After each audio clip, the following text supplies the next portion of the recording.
My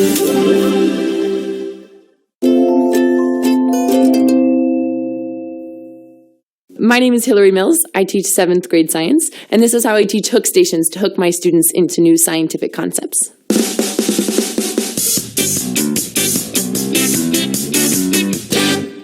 Oh, hook stations. Let's do it. Here we go.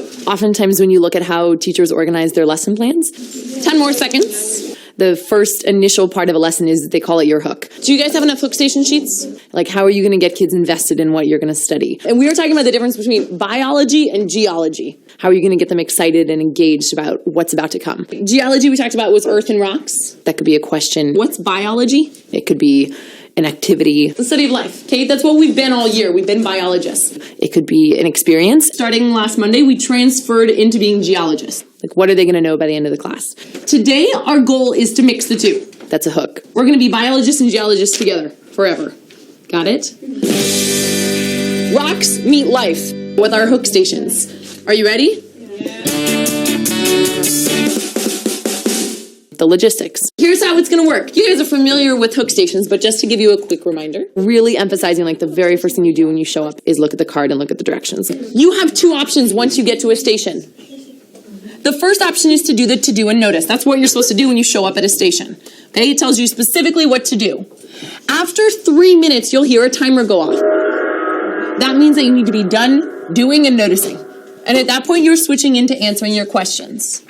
Sound good? So 3 minutes to do and to notice, 3 minutes to write and to draw. Also in logistics is how they'll change, how they'll rotate between the stations. So we're going to rotate counterclockwise. And the last part is what the expectations are for during the hook stations. Okay, what should it sound like during the to-do and noticing? Oftentimes when they're so excited, it can get really loud. So partner voices, right? How about during the writing? What should it sound like, Lachey? Being really clear about the expectations for volume is important. Are you with me? So after all those instructions, literally it's everyone's set, everyone have what they need. Great, let's get started. Soria's already gotten started. Okay, let's do it. Place the card that says today at the right of your table. One of the hook stations they were doing 10 years ago. Was linked to the terminology of a geologic timeline. And literally the purpose was to take units of time that they are familiar with. Milliseconds, seconds, minutes, decades. And practice this idea of reverse chronological order. Reverse chronological order. Are we going into the future or the past? Past. We're going into the past. Ooh, rock stars pushing your stools counterclockwise. This way.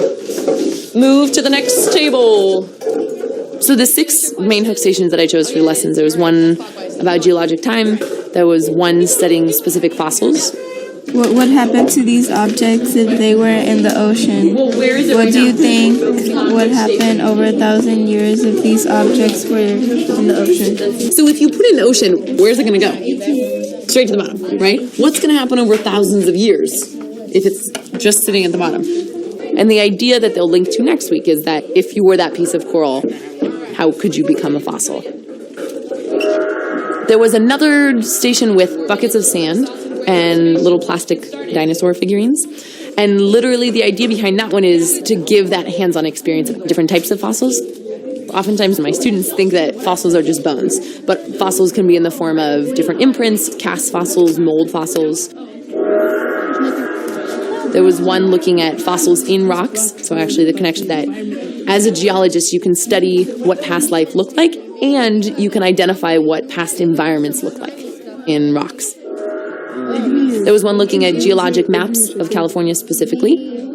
Go. The last one is a hook station that simulates radioactive dating, which is an opportunity for students to literally flip over pennies that will eventually show them how isotopes can break down over time.